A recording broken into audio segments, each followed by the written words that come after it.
All right, family, we've come at you this week basically like Morpheus from The Matrix, like, man, take the red pill away from nostalgia, and we're not stopping. Yeah, we want you to take the blue pill here on the final minisode on nostalgia. We hope you'll tune in. We want to talk about a place where nostalgia runs rampant, the holidays.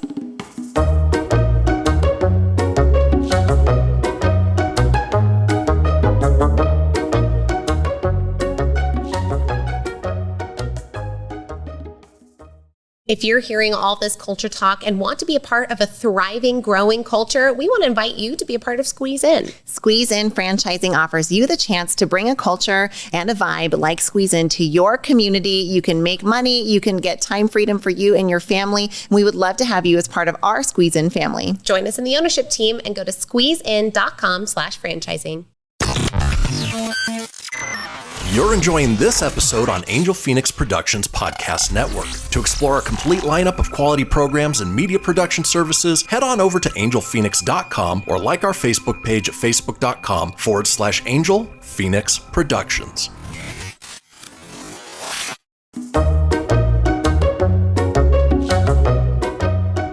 So as we're thinking about nostalgia, we can't end out this week without talking about the way that nostalgia plays into family traditions.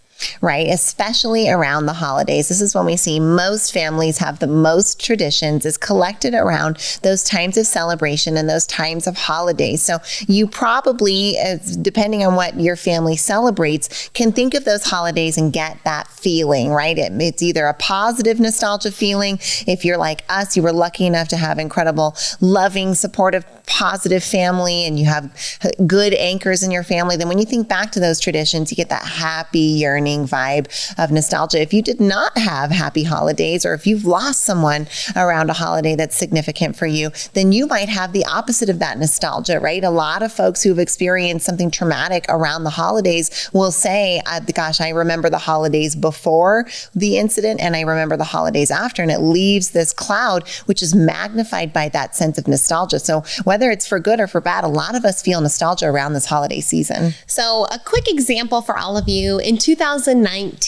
you've heard a little bit of our journey around vegetarianism. We kind of went through this 8-week process of like, are we really going to commit to a no meat lifestyle? Because it's a fairly large lifestyle change. And at that particular holiday, and the thing, Shai, if you'll remember, that I personally was grappling with leading up to it, because it was about October that we gave up meat. And I personally grappled really hard with the idea of not eating Thanksgiving turkey. And I even said to Shyla, I think that I'll just have my Thanksgiving turkey and then I'll be done because I've got to have turkey on Thanksgiving. Now, I think the universe gave me a blessing that year. I was horribly sick during that particular Thanksgiving. I had a terrible cold. I did not feel well. And I think that saved me from even wanting to eat turkey, which I did not, which would have broken for me 8 weeks of not eating meat. But it was a big deal. Yeah, it was. And we think about the holidays too, all kind what is the traditions that you have? If you're like us and you're a Christmas celebrator, you've probably got this lineup of Christmas movies, right? We gotta watch Elf. These 5, right? There's certain ones that are going to be on the list every year. Now for us, there's 3. Well, there's 2 that play on Christmas Day for sure. One is White Christmas, because that's my absolute favorite.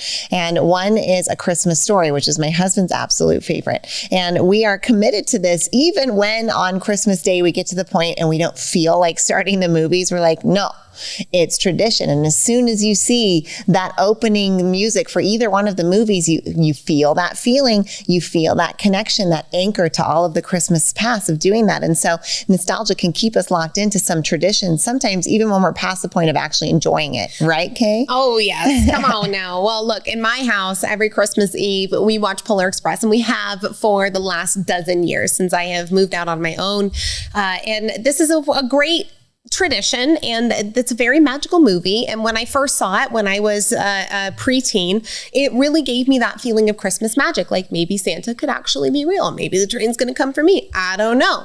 And that there was such this sense of wonder and belief with the movie that then when we started to create our own Christmas traditions, it became a part of it. But now, confession session, I don't even like the Polar Express. It's a good movie, you guys, but I've seen it 9 900 times. Like, I know what the ghost on the top of the train is all about. Like, I have seen the guy's beard get pulled and him yell at the caribou, like, I get it. I've done it. And I at this point, I resent it, but I still do it. I do it even though I don't want to. Why?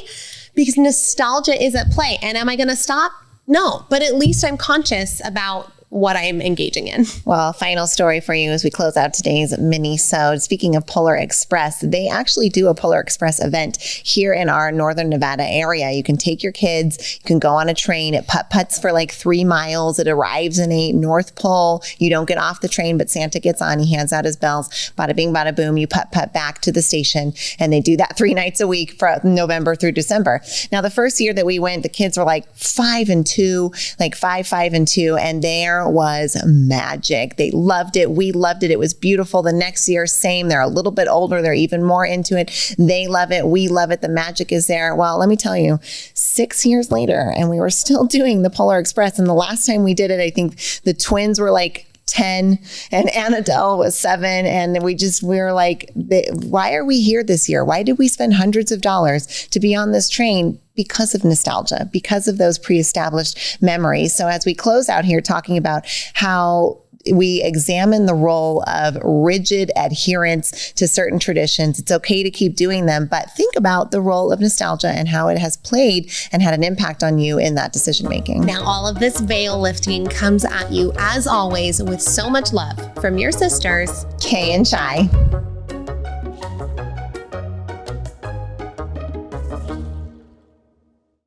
This podcast was a production of Angel Phoenix Productions. Explore more episodes of this show or other great shows on the Angel Phoenix Podcast Network by visiting angelphoenix.com. The views expressed in this show do not necessarily represent those of Angel Phoenix Productions or its advertisers and may contain language that's unsuitable for younger listeners.